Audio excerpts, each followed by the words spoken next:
Dan untuk mengetahui lebih lanjut jalannya persidangan kasus dugaan suap dan gratifikasi Gubernur Papua Lukas NMB, sudah ada jurnalis B-Reverse Ricky Harhab yang saat ini berada di Pengadilan Tipikor Jakarta Pusat. Ricky, apa saja agenda sidang hari ini, Ricky?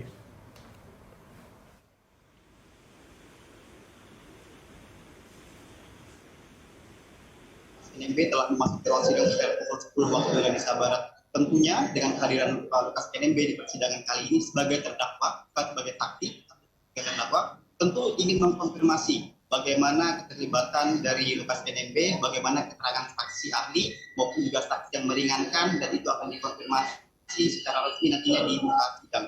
Sebelum kami ingin menjelaskan sedikit gambaran umum terkait dengan perkara ini.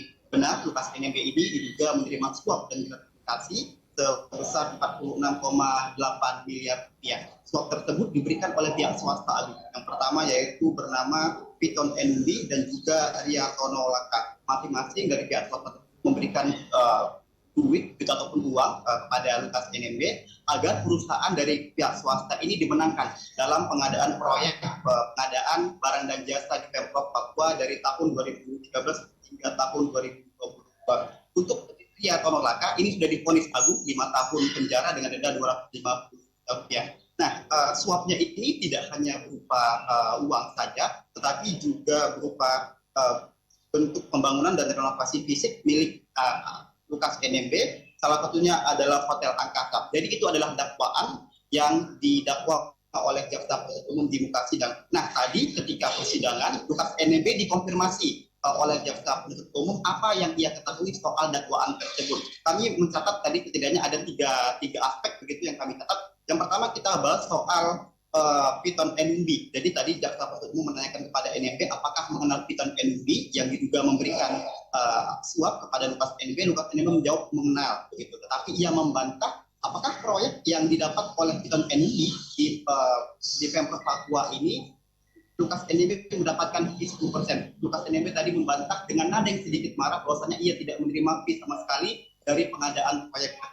Kemudian juga Lukas NMB membantah memegang rekening ataupun kartu kredit dari Piton NMB. Itu yang pertama. Kemudian yang kedua yaitu soal terdakwa lainnya yaitu Riatono Laka. Jadi tadi ditanyakan apakah Lukas NMB mengenal Riatono Laka begitu?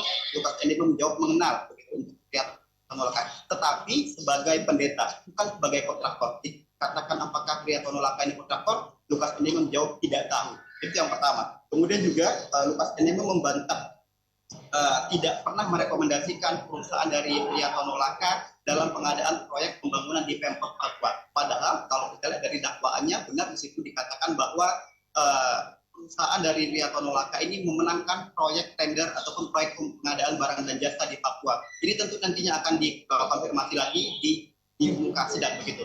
Kemudian Agung yang menarik lagi maksud kami yaitu adalah dia tidak pernah terima duit. Jadi apakah Lukas NMB tadi ditanya oleh jaksa apakah pernah menerima duit dari Riatono Laka? Lukas NMB dengan nada yang cukup tinggi dan agak sedikit marah mengatakan tidak pernah sama sekali. Ia hanya pernah menerima bantuan berupa renovasi pengadaan mebel di rumah Lukas NMB begitu.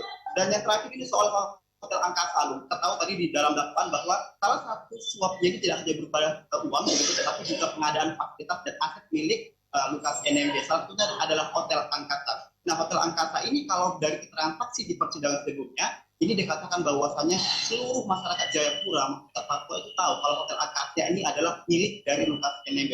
Tetapi tadi ketika di persidangan, ketika ditanyakan oleh jaksa umum, apakah Anda, saudara Lukas NMB, mengetahui Hotel Angkasa begitu?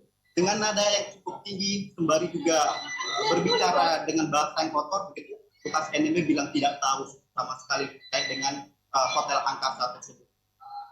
Inilah tadi yang kami sempat cuplik Agung dari proses persidangan pemeriksaan terhadap terdakwa ini. Memang banyak hal-hal yang tidak sesuai begitu dari keterangan saksi ahli maupun dari keterangan terdakwa. Inilah nantinya akan menjadi pertimbangan majelis hakim sehingga majelis hakim punya sudut pandang teknik agar nantinya bisa memberikan ataupun menjatuhi vonis sesuai dengan apa yang dilakukan oleh terdakwa Lukas NMB ini.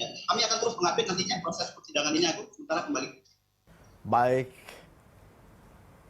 Baik, Ricky, terima kasih atas laporan Anda. Kita akan lihat bagaimana nanti respon majelis hakim begitu mendengar keterangan dari Lukas NMB ini. Karena memang kami juga mendengar bahwa cukup berapi-api begitu ya, cukup keras penolakan yang dia sampaikan begitu, penolakan atas apa yang dituduhkan kepada beliau. Terima kasih, Ricky, atas laporan Anda. Selamat kembali bertugas.